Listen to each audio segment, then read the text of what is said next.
Thank you very much.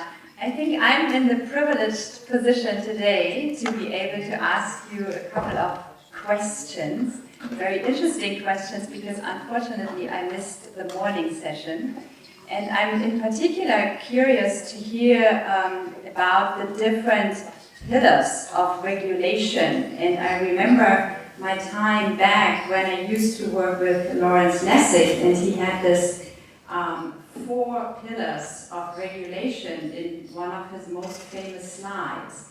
And the first one to regulate was actually the law. And being a lawyer myself, I kind of felt very much like, yeah, that's the right way to go. And then another pillar could be the technology. So by using code, and that's one of the titles of his famous books, Code is Law. Code could be another pillar of regulation. But then there's also the market, right? So the market is also a pillar of the regulation. And finally, we have probably something that we would call social norms.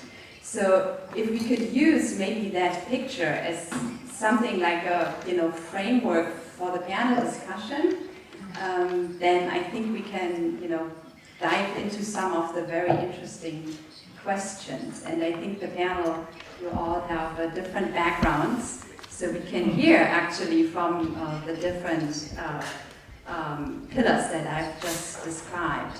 And in general, I think everyone would appreciate short answers, but I would like to be nasty and target the first question, because I already indicated that I'm interested in kind of the legal aspects, and I know, Ms. Takagi, that you are not a lawyer, but from the perspective of content regulation in Japan and the current situation, can you give us maybe your perspective, your view of what is the right way to move forward in the context of a society where we talk about cyber civilization? Thank you. Thank you for the introduction. So my name is MIKA Takagi at the Contents Industry Division at the Ministry of Economy. As many of you audience should know, Ministry of Economy in Japan is a little bit different to other countries. We don't really have any kind of regulation. Regarding the content industry, it's copyright law, but that's managed by the Ministry of Culture. And there's a law that's for internet service providers, that's done by the Ministry of Communication. So we, Ministry of Economy, is in charge of the promotion of the industry. And now, because of the change in media, content industry is disruptively changing. Everybody in the world has smartphone, and they're watching games and movies, music, and that's global phenomenon and competition. So, and things are changing a lot, And I think copyright law was made at a time where we could not stop people from copying the works, and we had no way of tracking who was using the music made by somebody. That's why we have to have the law to protect the initial owner or the producer of the contents. But now, for example, we are studying the blockchain, and we studied about how we can use blockchain to track who is watching what kind of content, and then give back the money to the original producer. And if that system can, put in place, maybe we don't need copyright. But before that, I think some architecture, one of the codes, like Creative Commons, is doing a really good job of kind of filling in the gap between the low lag and the current situation of the contents industry. So I think that's what we as the government people have to have in mind, rather than just trying to regulate stuff. That's my first comments. Thank you very much. Yeah, may we move on and hear maybe from other people on the similar question. And Gerald, maybe just to give you a little bit of context, we were trying to get to the picture that was originally drawn by Lawrence Lessig, what regulates. And he has these 4 pillars: the law, the technology, the architecture, what I would call the code then, the social norms, and the markets. And I'm trying to use this picture as a framework for the panel discussion. And my first question was if law is the right way to regulate, or what is the current state of the discussion in Japan in order to get things moving. And I think that was a very helpful answer for the discussion, because if I understand you correctly, then you are also skeptical about the law, right? And being a lawyer myself, again, I also think that law is sometimes too slow in terms of, adapting to... Especially in Japan. I know how it works. I didn't say that, but... So maybe we hear from others on this on these 4 pillars. Dave, if you want to jump in, or Jonathan. Yeah, thank you. Okay, just a couple of points. The law is still everywhere, of course. The law is still banks and espresso and all that kind of thing. And I think that Lawrence's pillars are not wholly separate, because of course technology can substitute for law, it can influence law, it is of course influenced by it. My particular focus was on algorithms, which don't really belong, I mean they sort of could be any one of those 4. It could be characterized as an algorithm. But specifically with regard to content, many of our concerns, to echo Jerry's notion about what is the problem we're trying to solve, are not concerns that are due to the content per se, so much as the effects that the content has. So an interactive and immersive video game, as Victor Schoenberg would have told us, has effects on people that are hyper-real. They're more real than reality. And so the internal governance of the individual can be circumvented. In terms of the kinds of content regulation with which we are comfortable regarding things like hate speech and fraud and so on, there now has arisen a separate industry of algorithmic content mediation services that not only looks for occurrences of certain key terms or memes or phrases that we've already identified as bad, but analyzes using natural language processing tools the traffic that flows through these networks to identify the emergence of new memes, new significances, new forms of impact with which we might be concerned, not as a matter of law and regulation, but for the objectives that underpin law and regulation. And so in that sense, of course, the custodian question arises. Once you have got these algorithms which use machine learning and therefore cannot themselves be audited correctly, to make decisions about what can and cannot be said, you've sort of opened up the can of worms, but I would then just close it back by saying that what the law has done with the simple principles of our constitutions creates, again, a separable, almost impenetrable domain. And it works like evolution works. It kills off some stuff and lets other stuff survive. It's not so much a guiding hand that tells us how to do things.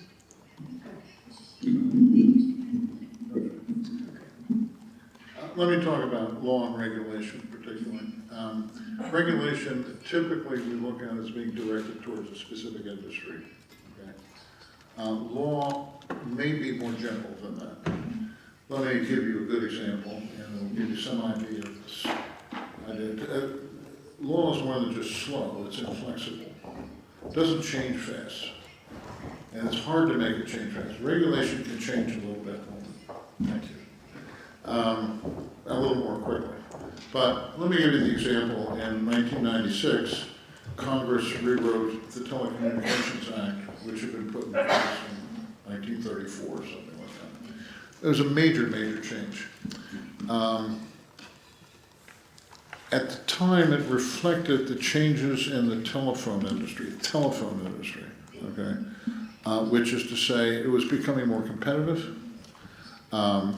We had spun off the local operating companies, which were still considered monopolies. And a lot of what guided the law was that process. I forget the exact number of mentions of the word internet in that law, but I think it's 4. Okay, I mean, even I had a website around that time, okay? But not many people did, and not many people thought much about the internet. Really wasn't very public at the time. It was mainly something that academics used and defense people. the regulation initially around that law initially did focus on making local telephone service available through leasing, okay? And that was seen to be the major problem. That was the end of that problem. We didn't realize it at the time, but it was almost finished. And regulation did almost nothing to help finish it off. What changed it was the internet and Wi-Fi, which gave consumers ways to make telephone calls that didn't involve the local telephone company. And that changed everything, none of which was changed by the law and none of which was changed by regulation. Regulation then changed in a way to try to keep up with the internet. That was a hard thing to do, but it certainly did, I think, a very good job at that. But it's hard to do that. It's hard to make regulatory changes. We've seen this with network neutrality, and it's just really hard to make these regulatory changes. And we've often said, look, we should do this by law. And at least in the United States, it's like, oh my God, is that going to ever happen?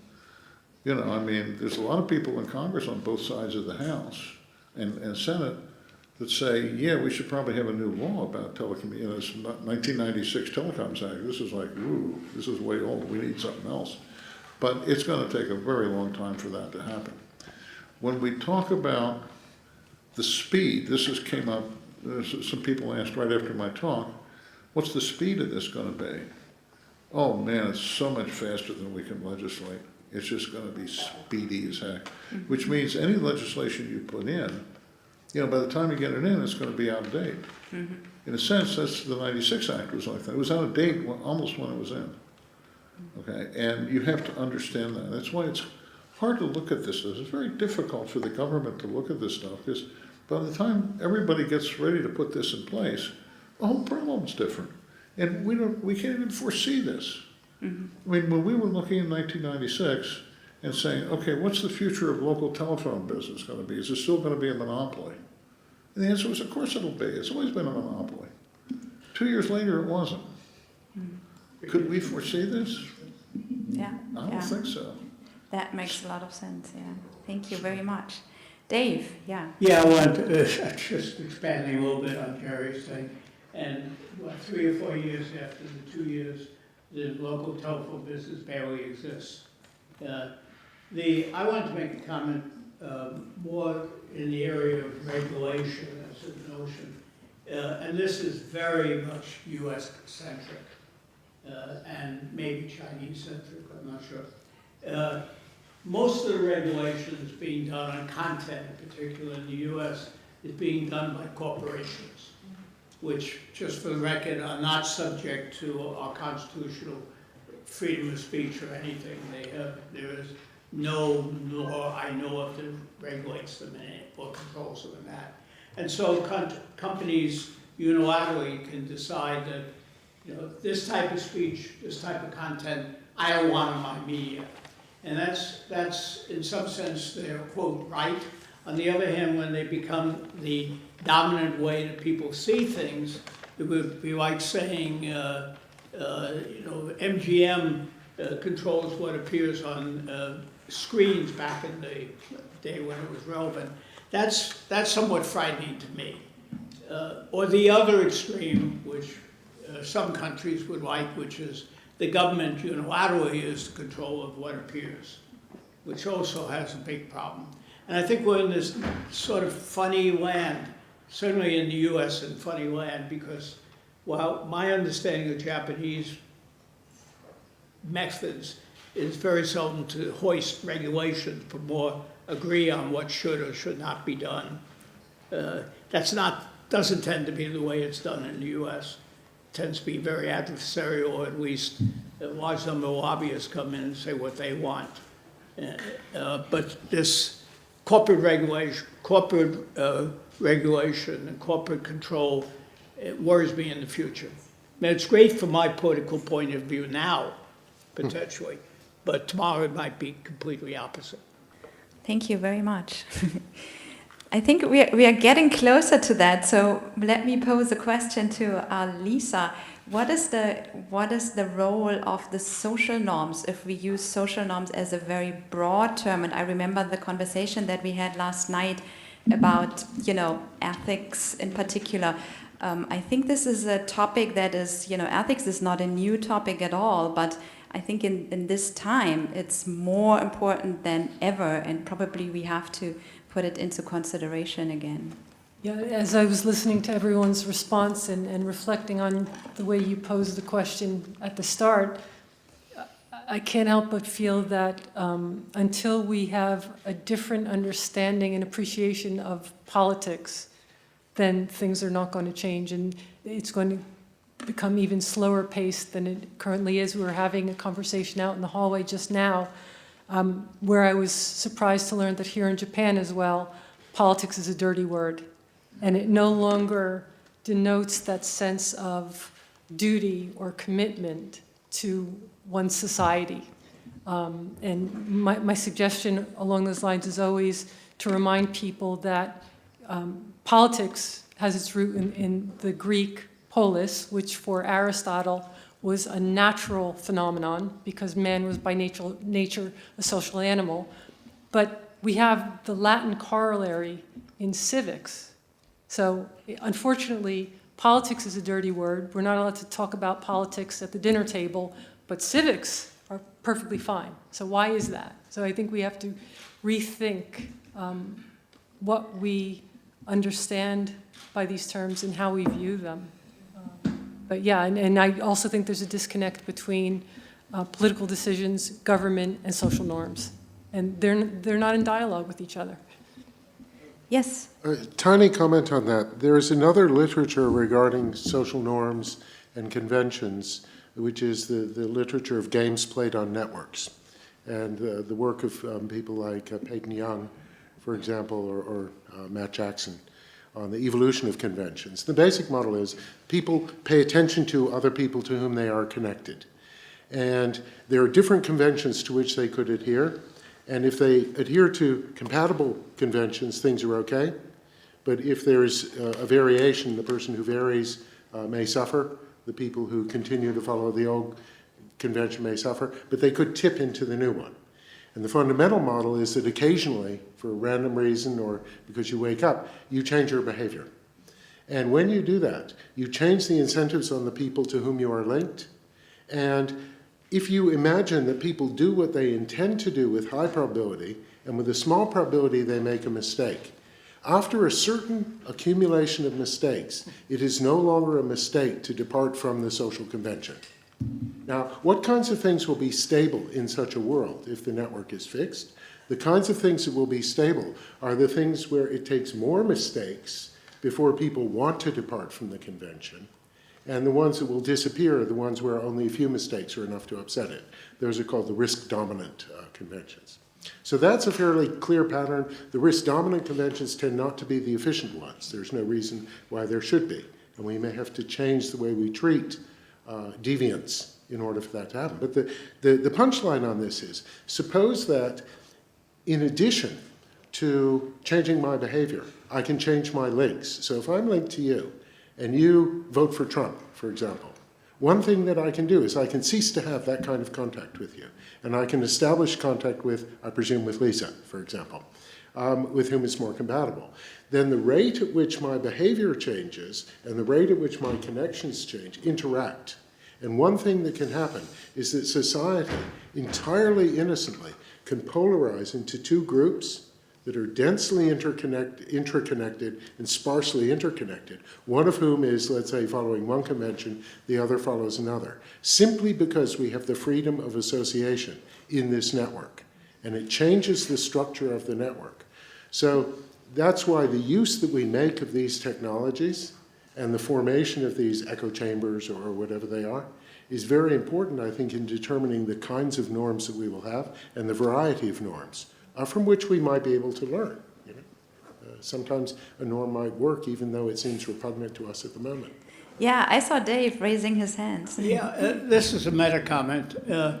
I found today's talks intriguing, but I noticed that all the background was from a Western perspective, Western philosophy, Western this.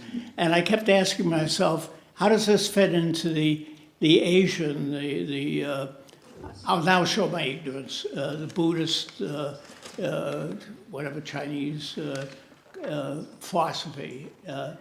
And are they compatible or are they not compatible? I think that cross-cultural discussion may be a good subject for some future session if it hasn't been done before. And I suspect it hasn't been done in this field, at least I haven't heard of it. So that might be a good activity for the center at some point. Absolutely, I agree. And I think Kukurio-sensei actually has a paper on this question in particular. And I think if I understand and remember correctly, the baseline was that our understanding of ethics, and as you pointed out, it stems from the original of Greece. We are very human rights focused.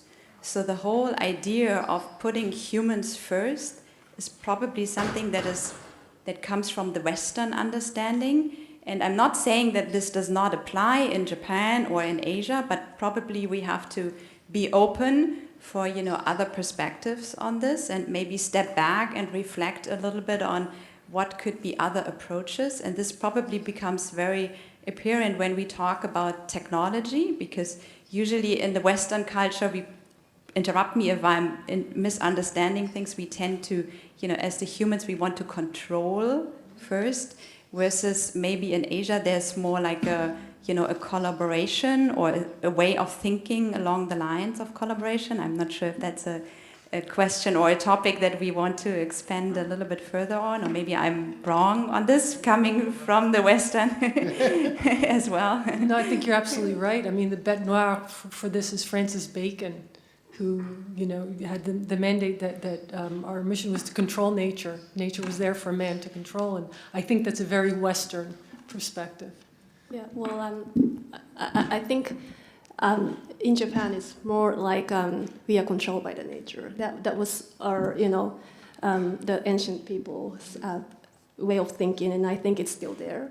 And you mentioned that about the freedom of association, but in Japan I think it's more like we kind of have to follow the rules of a community that was there when, for example, I was born. I was born into some kind of community, whether it's my family or the region or my school, and that's not for me to, choose. But I think things are changing in Japan, in Asia, and I think it's a global phenomenon, but probably the teenagers now, who grew up with the social media, I've heard that they are living the life of me. So it's not even the, freedom of association, but it's like the freedom of controlling my network. I can put this person into my network, or I can just, let them go. And I think it's a little bit dangerous if, the teenagers only have to think about themselves rather than how the community should work. Do you think it's a global phenomenon, or is it something to worry about? I think personally that's a very useful and helpful comment. When I talked about that evolution, it's not a fast evolution. Sometimes evolving towards, let's say, a form of cooperation rather than competition can take very long periods of time. And what determines it is the shape of the local network. So if you live in a network, for example, where the neighbors, if you have two neighbors in the network, the sets of their neighbors overlap quite a lot, then that's called a slow growth network, and the convergence is much faster than if you have, let's say, a star-shaped network with some celebrities and everyone looks to the celebrities and not quite so much to each other. But I think also this notion of the individual, in a certain sense, we're talking about an emergent phenomenon, something you can't understand as an individual, you can experience it and you can react to it sometimes. But I think as networked people, saying that we're individuals is a matter of convenience. It's something that we can do, and it's tractable. It's a way of thinking. It's the way the market works, because it seems to market to us as individuals, but when it markets to us a genre of music, for example, or a style of dress, it's marketing a social identity into which we're being invited to participate. And so I think that it's certainly true that the dynamics as experienced by each of us would be for example, going along or trying something different and either getting it reinforced by our contacts or getting it suppressed. And then, but as a group we move, but as part of the group we don't see that movement. So one possibility is to say that these same technologies that are universal play out very differently in the different cultures. Another one is to say that the cultures at some level become convergent, or that the ways in which they're different become less important for the things that they're doing. So I think and particularly in relation to regulation, because I know, from the Ofcom sort of perspective, we think about the way we regulate content industries in a very different way.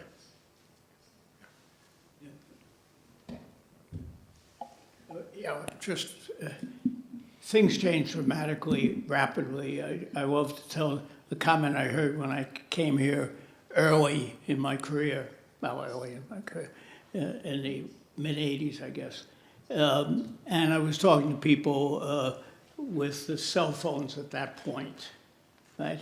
And especially young people. I was told categorically that no Japanese would ever communicate with another Japanese typing on a cell phone or anything like that. And now when I look in the streets and all I see is people,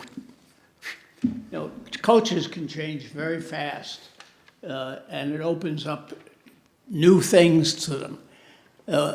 What I don't understand, and maybe somebody can help me a little bit, is I see constantly in my generation and other generations an interesting phenomena, and it's the enthusiasm of youth. A teenager who is radical all over the place, demonstrates, etc. By the time they get to middle age, they're more conservative. By the time they get to the 50s, they'll vote for Trump 5 times if they could. I don't quite understand that. I understand what some of the dynamics are, but I don't see how that's been factored into things. And I don't really understand why it's happening, or does it happen here? So your question is whether that's happening in Japan, like people get older and people get more conservative? Yeah. Well, I think it's not the personal change of each individual. It's more like a cohort of that, group of people who lived that age. So people in the, like 50s or 60s grew up with no technology such as, cell phone. So even though now they have cell phones, they don't use it for the same purposes like what teenagers are using that for. I think it's more of a generation, not the age, and the cohort problem. I also gather from all my readings that Japan spends a fair amount of time teaching its culture in elementary school, unless I misread the literature. And that's something that we do very poorly in the United States. And we throw out very civics courses, but those are very superficial. While Japan tends to seem to spend a lot of time with their young people creating a knowledge of their society. And I would assume that stabilized things a little bit. Is that correct? Well, I'm not sure. I actually grew up in China when I was in elementary school, but I went to the Japanese school. But all I did was not the liberal arts kind of, a cultural education. It was called Zuga Kosaku, which means writing and making stuff. So it's more like handcraft skills. But I think if I, were to go to elementary school now, I would rather have something like, what you mentioned, liberal arts, education. Knowing nothing about social networks, I decided to wait till last, okay? One of the things we certainly have in the West or in America is that it used to be that your social network was your neighborhood or your town. That's what it was. And if you think about the politics of the United States, it's all geographically based, because that's your network, okay? That's who you work with. And you didn't have much of a choice about that. What the tech, and what we're hearing is that that's perhaps even richer in Japan. Okay, so it's more than just here's the people you live with, but here's the national culture that we like to talk about, which is important in Japan. Okay, and Dave is right. We do hardly any of that in the U.S. Now, what we're seeing now is a way of redefining your social networks. That's what's going on with, as we call them, social networks on Facebook and others, right? Now you're not stuck with your neighborhood. You can have a new social network, and you can change that social network. Okay, I had a friend at the place we live down in Delaware, and we were good friends with this couple. They were very nice. And once I got this shocking email from the guy. It turns out he was an alt, as we call them in the U.S., an alt-right guy, right? He was very extreme, and he would get these letters and he would send them on, and I would say, Don, did you check this for accuracy? Because I can tell you right now, you're quoting an economist that I know about, and you're actually quoting him wrong. And he said, no, I don't check it out, I just send it on. Well, that tells you a little bit something about how these new networks work, okay? But it also so he took me off the network right away, right? Which I wanted to be. I didn't want to be on that. But it shows you that even though we were socially together, in the same neighborhood, you could get into different electronic networks and you can change them. And we never had that ability before. And now we do. And who the hell knows what's going to happen? Okay, because we now get to select who our social network's going to be, as opposed to being born in it. That's a big change. And how it affects, we can see to some extent how it's affecting the US. I would like to see how you think it's affecting Japan. This ability to sort of move away from a geographically based social network. Kind of scary, actually. Yeah, I think that's how the gap between the politics and the social norms are widening, maybe in the US as well. So, when I communicate with people, if there's some problem, everybody kind of tends to be thinking this way. But politically, it's a totally different way of numbering, counting the number. There is some population of people who would go to the election, and then that decides the effect of the politics. But those people on the Facebook and social media are not necessarily going to the election, so that doesn't match the result of the politics. There are two things that follow from Jerry's point in your rejoinder. One is the question about who is willing to move and change their social network, who's willing to act to give expression to what they do. And that selection bias, I think we've always lived with it, right? It was a filtration that allowed the countryside to act as a reservoir of bright, bored people who would then go to the town, meet others, and do wonderful things together. Yes. And you couldn't scale it up, right? It had to have that dynamic. And it's one of the tragedies of international labor mobility, that some countries like Egypt, for example, are systematically drained of their best and brightest, the ones who could make a difference to the country. Yeah. So the country remains a reservoir of people trying to get away, and it's a stable but not a very good kind of situation. The other thing is that the structure of these networks tends to be broken by single events. Single events flicking through cause things to break. In the UK, Brexit has broken family networks. It's broken communities. It's broken academic networks, although not very much, because there aren't that many people there who thought it was a good idea. Trump has broken families, has broken communities. It has broken networks. People defriend other people, and they make new connections. And so it's not something latent in the network or the development of the individual. But some societies, therefore, types of interaction, seem to be robust to certain kinds of events, whereas other ones would actually challenge their cohesion and their structure. So things like harmful and dangerous content online.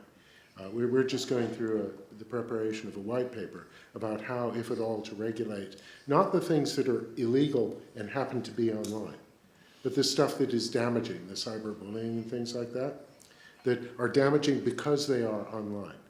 And you need to know who is affected by these, Because anyone could, for example, just switch off, just close their account and so on.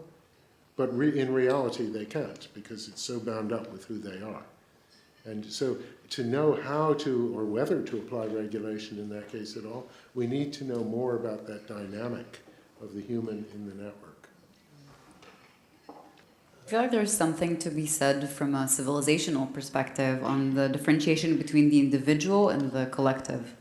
And I think that oftentimes, if you look at Confucianism, which was very, very influential in Asia, you tend to see the family as a unit, very hierarchical, like everything under heaven, as opposed to from the democracy of demos and kratos, that basically referred to true citizens that had a vote and voted for what they intellectually thought was better and therefore represented what is good for everyone. And I think that if you look at the way people utilize technology, and that includes social networks, that also, by the way, includes brain drain. That oftentimes, for example, in Israel, you see a lot of people returning because of that, because they feel that obligation for the collective. You also see it with returning Chinese citizens that study abroad and then come back and make it very big back in their country. And there's this difference in the mindset of having the individual and the rights that they have, as opposed to giving away some of your rights for the common good. I think it manifests itself profoundly in data. Specifically in attitude towards data and privacy in China, as opposed to, for example, in the US, where the idea of monetizing data or putting privacy restrictions is something that the Chinese are willing to overlook in order to move ahead, because they see their economic and the kind of development and growth in general as a higher purpose, as opposed to having well-being per citizen. So I feel like from a civilizational perspective, how would you characterize that kind of gap? And how would you reconcile at least some of the basic principles so that we would be able to have a meaningful conversation on topics that tend to all of us, like well-being, like development, like education, like happiness? I have a thought on this. It's not a terribly profound thought. One is that the creation of the individual as a structure is something which allows certain mechanisms to function, in particular the consumer economy. The second is that the concept of the individual versus the group. Membership in a group is sort of an equivalence relation. It's transitive. If I'm in the group and you're in the group and you're in the group, we're in the same group together. A network isn't necessarily like that. It is a sort of shared neighborhood, but it has this more extended structure. But the Royal Academy of Engineers has just released a report yesterday on data sharing and its role in the economy. And the point there about data sharing is it's not being observed, and it's not sending a signal, and it's not an instrumental communication to achieve a particular purpose. It is the creation of a commons, instantiated on some notion of trust. And here the cultural dimension between, let's say, Hong Kong and Japan, between mainland China, between the US, may become significant, because the ground in which you would need to sow trust and its ability to flourish could potentially be different. But it's almost like a real option or an incomplete contract. I share these data with you on the off chance that you might be able better to use them than I, or to use them in our mutual interest in a way that I couldn't. All I want is privity. All I want is that you talk to me about it. And, or maybe, as we heard earlier, that you have some participation in the value that's created, that it's not just ripped off. Because that builds our common identity, that sharing. As you were framing your question, my mind went down a different road, and I'm going to apologize for a couple of different things here. First of all, I've already warned my tendency to criticize my country on my sleeve, so I again apologize for that. But at the risk of offending my compatriots here, in my lifetime, the only time I've seen Americans band together was in time of extreme crisis, and what I'm thinking is post 9/11. And that was the only time we unified, and it was the only time I heard anyone talk about relinquishing or foregoing civil rights for the sake of protection. So I don't know if you've ever seen any other times during your lives when Americans banded together. I've not seen it. I'm a bit older than you.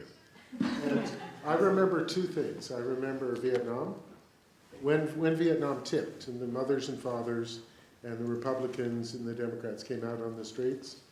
That was one. The other, just before that, was the way the civil rights movement played out, where it wasn't giving up all of our rights. It was some entitled fraction of us being willing to put our lives on the line and give up our rights on behalf of others. And I like to think it was a far-sighted altruism, but it wasn't that coming together in the face of a common enemy. Because when I was growing up, we did that. We had the pictures of Khrushchev in the city buses with "We will bury you, know your enemy" written in them. But that was just a device to make us not fall apart, not to come together. Yeah. Your comment created a nightmarish vision of pictures of Khrushchev. I keep going back to 1984, the book. Realize that we're getting treacherously close to 1984, where we're being watched all the time. We're being maybe listened to all the time. A big debate on that, whether in fact Amazon is really, how much they really hear or any of these things, and it's almost impossible to find out. And we have potentially the rising of police who decide that you have the potential for doing something wrong, and therefore you should be educated. And this is not just one nation, it's spreading out quite far. And I think it's also engendering a backlash among people. I think people are beginning to not trust the internet, maybe for good reason, because it's the tool people are using.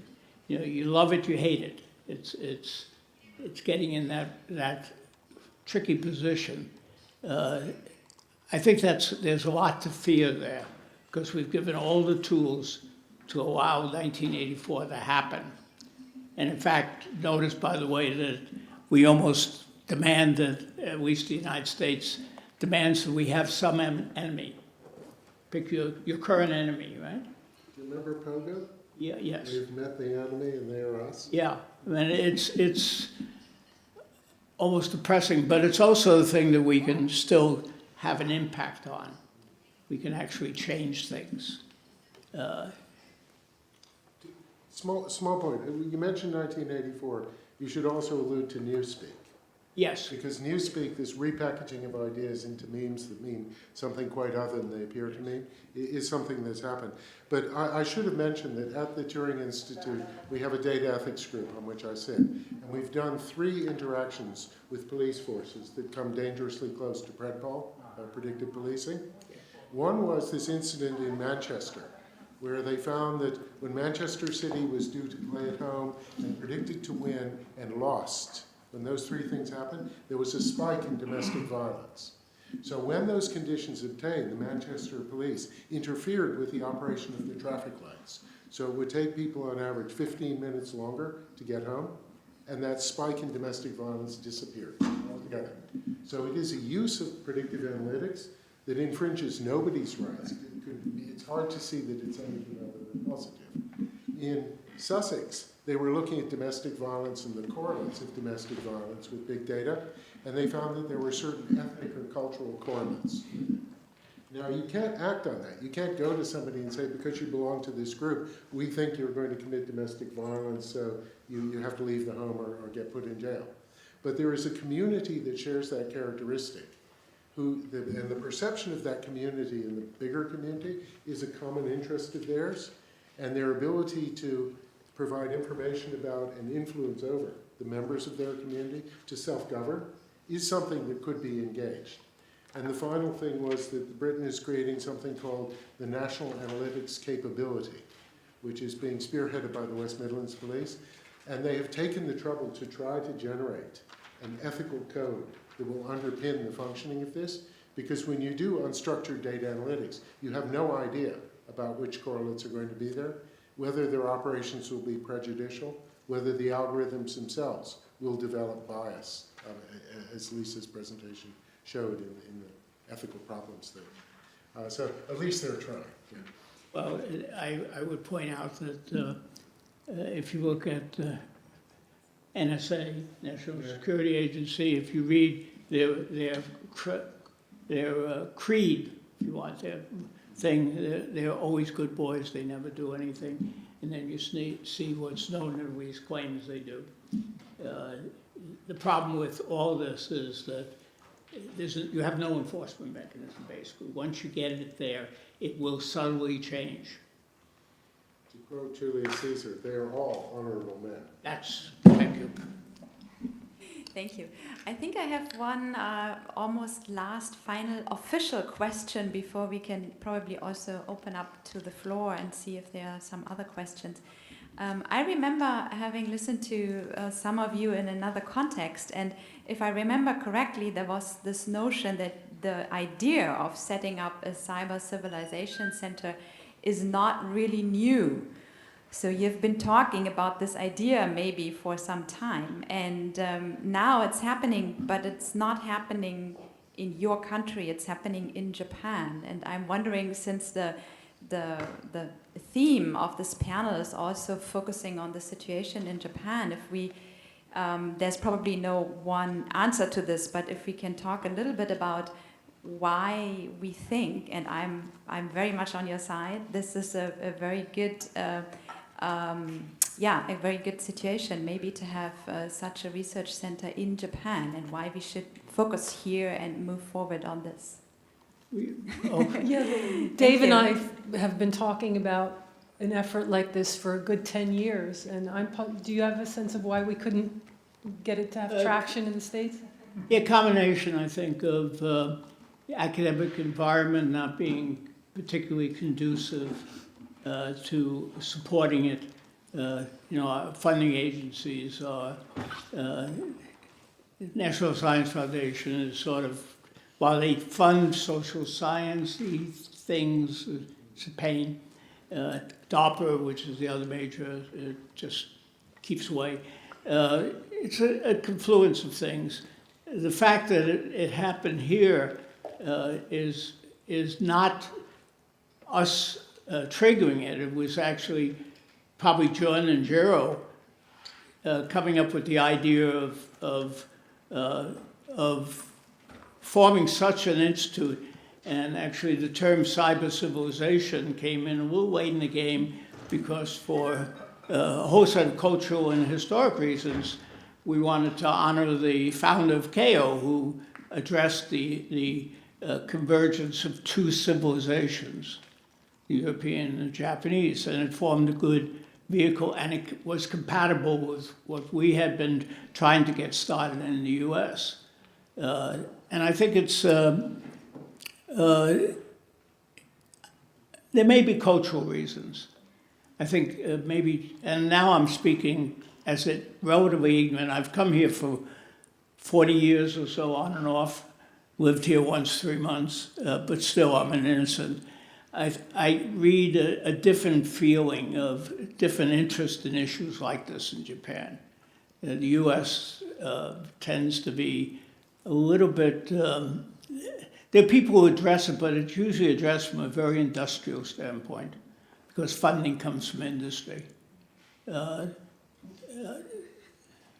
think there's something very powerful in calling it cyber civilization. Dave, do you remember we were initially calling it digital life? Yeah, that's right. Center for the Study of Digital Life. And cyber civilization is a much broader issue. And I think receptivity here has been extremely good for it. Yeah. And I can see it evolving into an important part of the field, and hopefully expanding outside of Japan. Yeah, I fully agree, and I appreciate the interdisciplinarity that we can see, right? And I think this is really probably also something that we have to think about in the future, that maybe our traditional way of, this clear differentiation between different disciplines and having experts in different disciplines, maybe that's a concept that we should also rethink. And so this is, I think, a very good starting point. Let me add one thing to that, since I have an opportunity to say it here. One of the things, I've been in academia now too many years, but one of the things I've noticed with academia in general is we don't talk to each other. Every university, except maybe CMU, School of Computer Science, but not, and maybe Heinz School of Public Policy, never tell anybody what seminars they're having, what subjects they're addressing. There's no place I can look and say, hey, that seminar tomorrow would really interest me. And I'd love to attend it. And in the modern world, I may be turning on my TV set or my console and watching it remotely.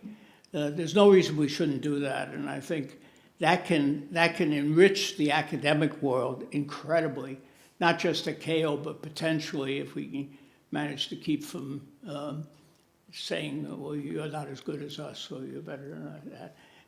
It can enrich the whole academic world and bring in new ideas. So I'm going to push for that very hard at Keio. I want to be able to attend a meeting down at SFC without having to travel an hour and a half each way, plus a taxi ride. Well, I'm not even sure how to get to the University of Tokyo, so. You're absolutely right. Thank you. Yeah. Shall we open to the stage and see if there are any questions from the participants? Yes. There's an interesting gadget that's sold in the US. It's a big plastic foam rubber cube. And you put a microphone in the middle, and that way you just toss it up there. It works, actually, but it costs a huge amount of money. We don't want to force anyone. It was just, it's an opportunity. Somebody's ready. Let's go. Hi.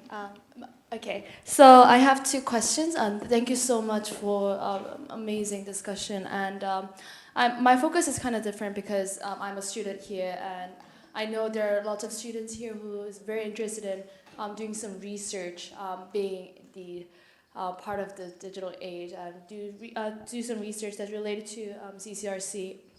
And my first question is, what are the critical questions that we should research in CCRC?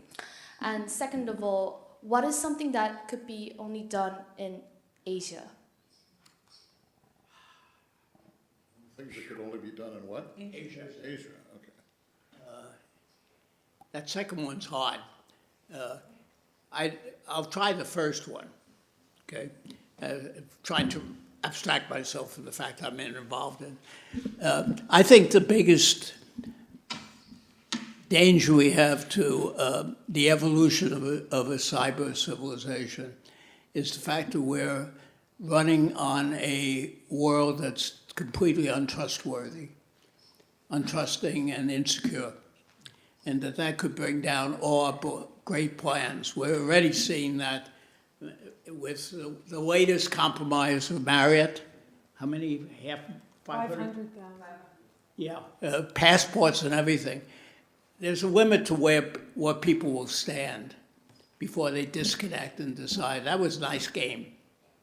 But worse yet, this I think is personally a very important thing. Worse yet, the fragility of our infrastructure, which controls critical resources, could cause nations to start shooting each other.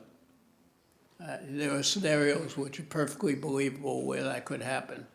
And so I think we have to pay a lot more attention, not just to patching, but looking how we're going to evolve what we have into a system which can be trusted with our information, can be trusted with our life, because some of these potential activities may terminate potentially more than just an individual. I think that's going to be very, very important. We wouldn't have airplanes. In fact, we wouldn't have today's civilization if we had airplanes as flaky as our current technology and our networks. What is the unique stance or uniqueness of Asia that can contribute in that? The question is whether any of us are in a position to speak to that. We could speak to things that we might imagine that Asia might provide, that we know that our perspectives don't, in part because of the thing that's been alluded to, which is the embedding of an almost unperceived by us framing, cultural framing, not just in the way we formalize academic problems, but in the way that technologies come. So, you know, when you do e-government, for example, and you buy commercial off-the-shelf solutions, embedded in them are certain assumptions about where the power should sit, where the responsibility should sit, who sees what, that may not be appropriate for government, but they come invisibly layered inside it. And since we're products of it, we can see these challenges. You know, how is it we get into these situations where we understand so little about trust that we think that the problem is not that we don't have the right kind or that we can't use it as a way of connecting with each other, but we don't have enough of it, so therefore more must be better. We don't have enough data, so more data must be better. More processing power, more speed of communication, more content, more density of connection must be better, because at the moment we can see some that we don't have that we think we should have. So there's an element there of that sort of perpetual growth, monotonicity view, which my understanding of Asian, at least economic and to some extent philosophical development, is not quite so bought into. Now there are some domains, like in the environmental domain, where it remains problematic, probably because of participation in things that are not Western and are not Eastern, but are global in nature, but have been infected by some of these perpetual growth things. So I think that part of it. Also, the other question that I think could be seen better from outside our view. We complain in Europe about the Americanization of our television, of our contents, of our ways of interacting, of carrying weapons, of all these sort of brutalisms that come from America on the back of the content that flows out of it. But to a certain extent, you know, we have bought into that. And I know that in relation to things like social media platforms and the sharing of content, there have been some forms of resistance, in part helped by the very language barrier that isolates some large chunk. Because if you look at those numbers of people that Jerry showed us who are connected to the internet, many of them are connected to an internet that doesn't run on English. And even when it runs on English used for specific kinds of communication, but not for other kinds of communication. And so there are certain kinds of things that I think could only be seen either from the outside or as a natural experiment. And I would hope that we would look at some of those things. That's a good task for students. Let me address a couple things that weren't. There are several events that I think we're going to see in this third civilization. One of which is, we talked about privacy. And I think here the issue is making this a public issue, making people care about it. We can tell stories about it, but you know, we haven't done the public relations that says, yes, you should be scared about this, okay? Second issue, income inequality, which I believe is being driven as much as anything by the rapid shift to this cyber civilization. How are we going to handle that? I don't know. I know the second wave stuff, labor unions and what have you, that's not going to do it. We've got to come up with a better way of handling it. And lastly, I think, as befits somebody from a university, education. We have to figure out how to do that. And we have to change the way we do it in ways that we've talked about, you know, lifelong education and, you know, making education go throughout the entire social structure. We've talked about that for years. We don't really do it, okay? And, you know, we're the people that ought to be doing it. We're the ones that ought to be pushing Coursera and edX and things like that, and popularizing education, democratizing it, and we're not doing that. So these are some of the problems that I see. Thank you very much. Oh, I think it would be great if Japan figured this out first, and then we could watch what you do. Let's work on it. Yeah, adding one thing to that. Oh, go on. You first. Thank you very much for very stimulating discussions. This is the first time for me to take part in a discussion like this, and I think it is quite, what shall I say, very stimulating after all. And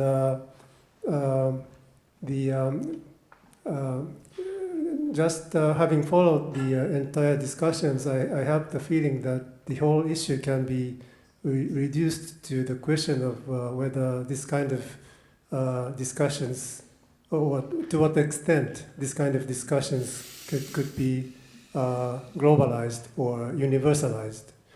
I was very much inspired by some arguments whether cyber thinking can be applicable to Asian culture or global culture, things like that.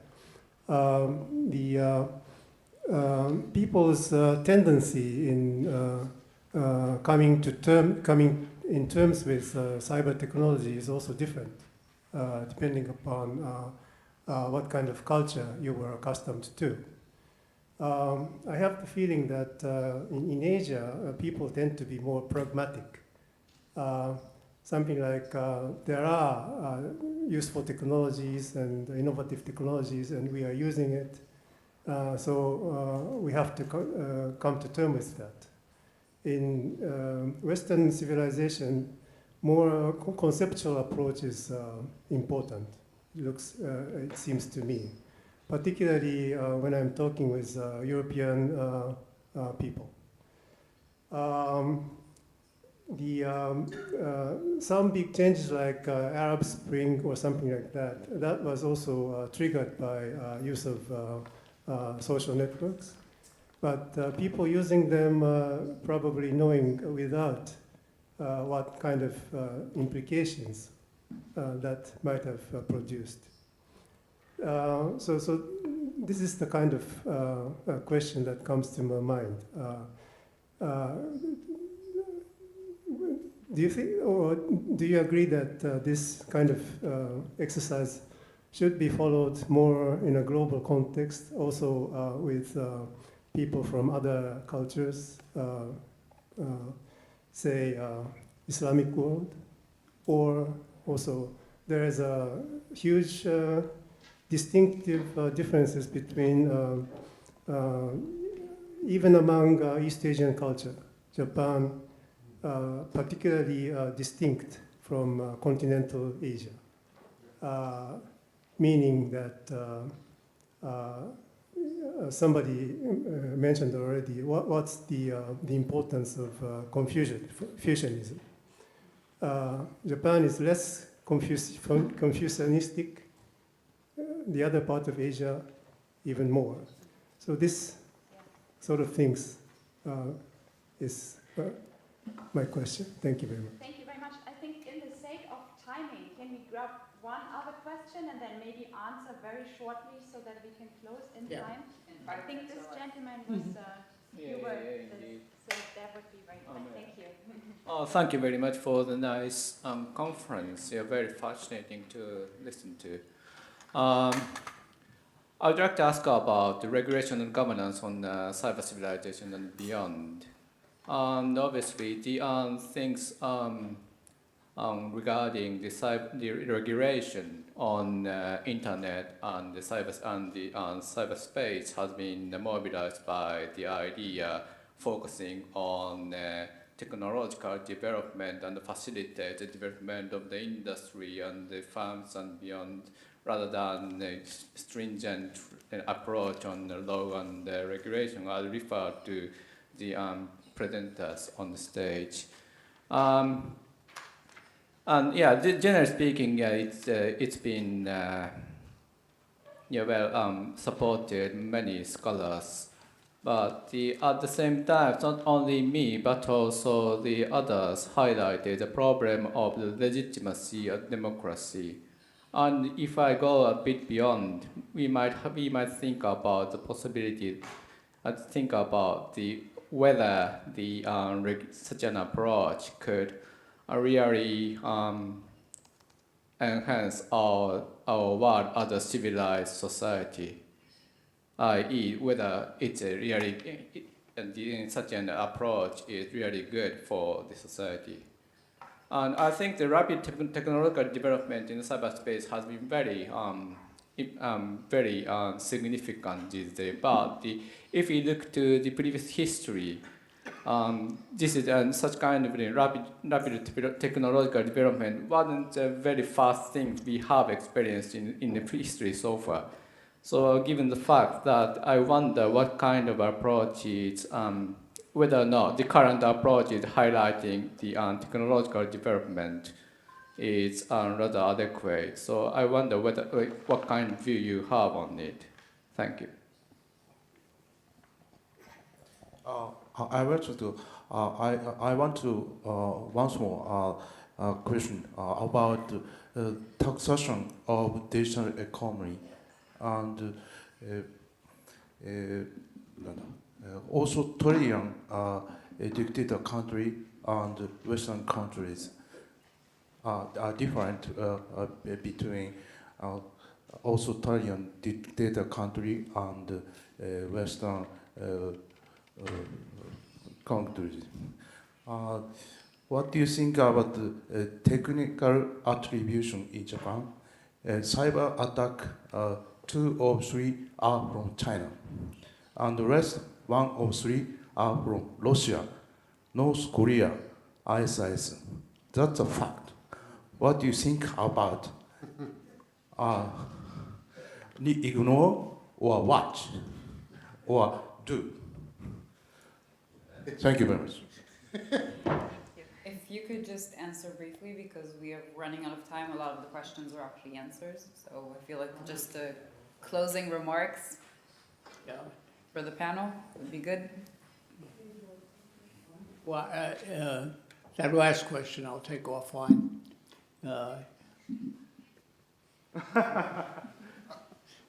I just had one sort of, and it can serve as a closing remark as well.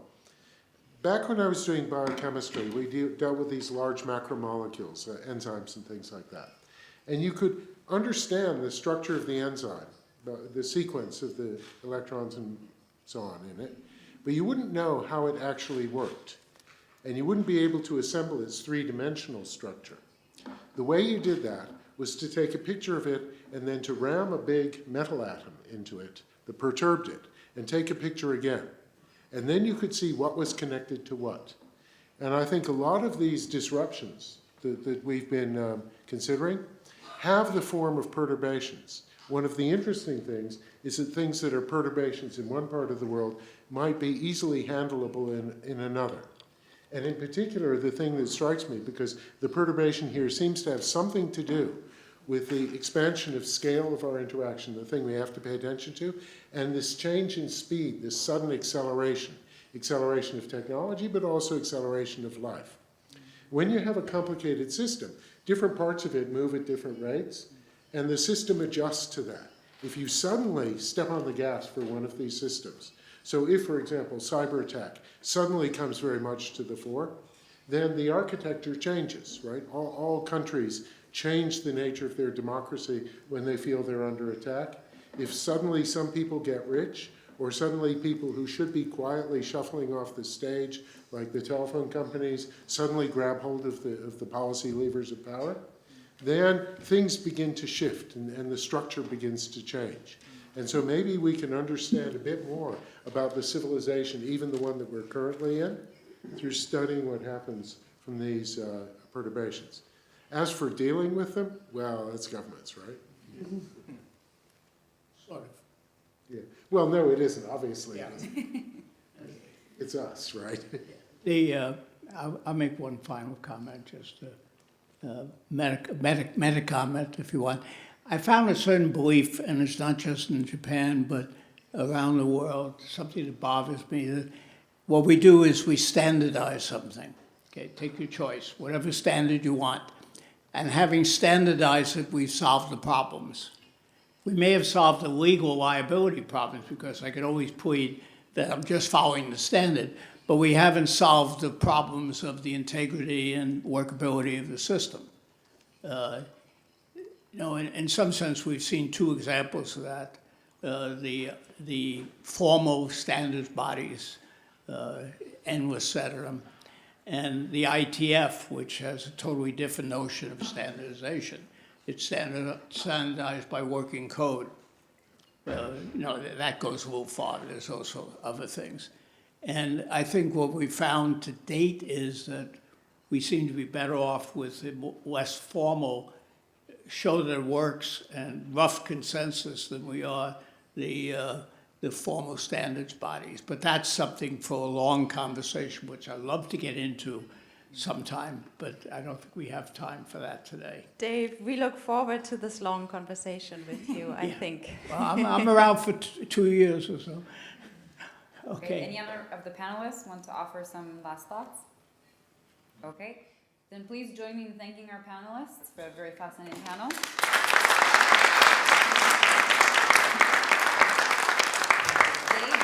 Dave, you get to stay seated because this is time for your closing remarks. Okay, well, I'll keep them. Panelists wish to stay, that is up to you. Blessedly short. I want to thank everybody that came. I think we hope that we've conveyed some ideas to you, and I think you have conveyed some ideas to us, because we're shaping things now, and some of the questions that have come up, some of the conversations, I think will have a profound impact on what we do. So I'd like to thank everybody that's here, and stay tuned. We'll probably have some more of this in the future. Thank you very much. Thank you.